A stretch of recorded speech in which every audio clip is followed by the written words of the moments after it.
Engkong Anwar Abbas offside lagi, dukung demo 11 April. Ditulis oleh Papa Dimas dari siwar.com. Siapa sih yang tidak kenal Anwar Abbas? Saya sih lebih nyaman memanggilnya Engkong. Karakter Engkong itu biasanya digambarkan sebagai orang kampung yang punya banyak kontrakan, rese dan suka menang sendiri. Giliran dianya salah, harus orang lain yang jadi kambing hitam. Mirip sih.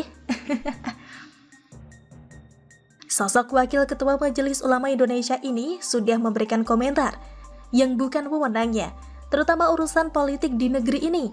Giliran banyaknya penceramah radikal, sertifikat penceramah, aksi pengacauan, dia sibuk melakukan penyangkalan. Bukannya sibuk untuk membenahi yang menjadi wewenang MUI, malah ngeributin urusan logo halal milik Kementerian Agama. Gerah gara-gara wewenang sertifikat halal dicabut, Kong. Gerah gara-gara harus kehilangan banyak cuan. Maaf ya, Kong. Terbaru, Engkong meminta pemerintah untuk tidak menghalang-halangi aksi demo oleh BEM SI. Pada Senin 11 April, Anwar Abbas menyebut pemerintah harus menghormati hak-hak rakyat yang akan menyampaikan pendapat sebagai bentuk demokrasi. Untuk itu, karena masalah unjuk rasa atau demonstrasi ini sudah merupakan bagian dari demokrasi serta jelas-jelas dilindungi oleh undang-undang, maka MUI mengimbau kepada pemerintah dan seluruh pihak terkait agar menghormati hak-hak dari mahasiswa dan rakyat yang ikut berunjuk rasa dengan tidak menghambat dan menghalang-halangi kelompok mahasiswa atau peserta unjuk rasa yang akan datang ke Jakarta dan akan datang dari berbagai daerah agar mereka bisa menyampaikan aspirasinya dengan baik, kata Anwar Abbas dalam keterangan pers tertulisnya Minggu 10 April 2022, dikutip dari detik.com. Anwar Abbas mengatakan para mahasiswa itu membawa tuntutan yang sangat penting yang terjadi di tanah air saat ini. Beberapa tuntutan itu seperti menolak perpanjangan masa jabatan presiden menjadi 3 periode dan penundaan pemilu 2024, serta kenaikan harga bahan pokok. Yaelah Kong, kemana aja sih ente? Pertama, apa urgensinya MUI mendikte pemerintah untuk memuluskan aksi demo itu? Hal itu kan bukan wewenangnya MUI, Kong. Harusnya MUI menertibkan penceramah yang suka bikin gaduh, bikin fitnah sana-sini, suka mengharamkan produk-produk yang tidak haram demi jualan produknya sendiri. Coba tertibkan juga penceramah yang melakukan aksi tipu-tipu investasi bertopeng sedekah. Atau beri sertifikasi kepada penceramah. Kalau perlu buat fit and proper test. Sejauh mana penguasaan ilmu agama mereka? Seberapa baik mental kejiwaan mereka? Itu loh, Kong. Jangan segala janda di TV lah diurusin. Nyinyirin pemerintah lah. Giliran yang jadi ranahnya MUI malah diam 1000 bahasa. Kedua, tuntutan yang disampaikan para mahasiswa itu kan sudah terbantahkan semua, terutama tentang isu penundaan pemilu dan wacana presiden 3 periode. Sudah saya bahas juga di artikel sebelumnya ya. Semua sudah jelas, presiden sendiri menolak dan membantah.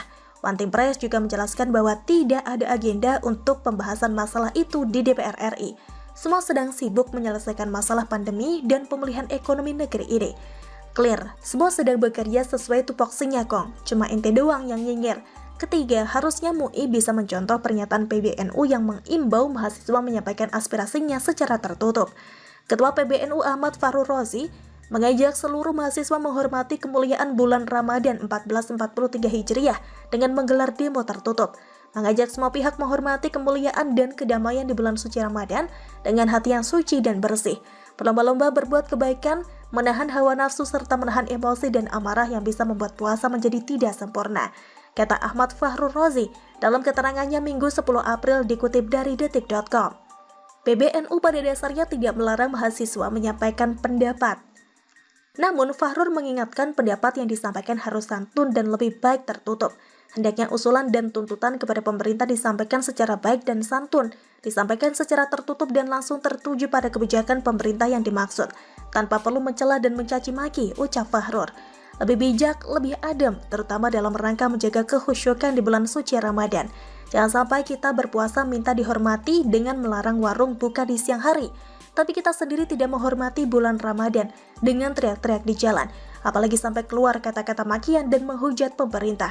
Alangkah lebih indahnya kalau aspirasi itu disampaikan dalam forum yang edukatif dan intelektual. Tunjukkan bahwa adik-adik mahasiswa adalah kaum terdidik yang bisa menyelesaikan masalah dengan diskusi dan dialog yang kooperatif. Setuju? Begitulah kura-kura. Bagaimana menurut Anda? Yang saya kira sudah kita tahan-tahan agar tidak terjadi kenaikan, tetapi saya kira situasinya memang tidak memungkinkan. Nggak mungkin kita tidak menaikkan yang namanya BBM, nggak mungkin. Oleh sebab itu kemarin naik Pertamax. Oleh sebab itu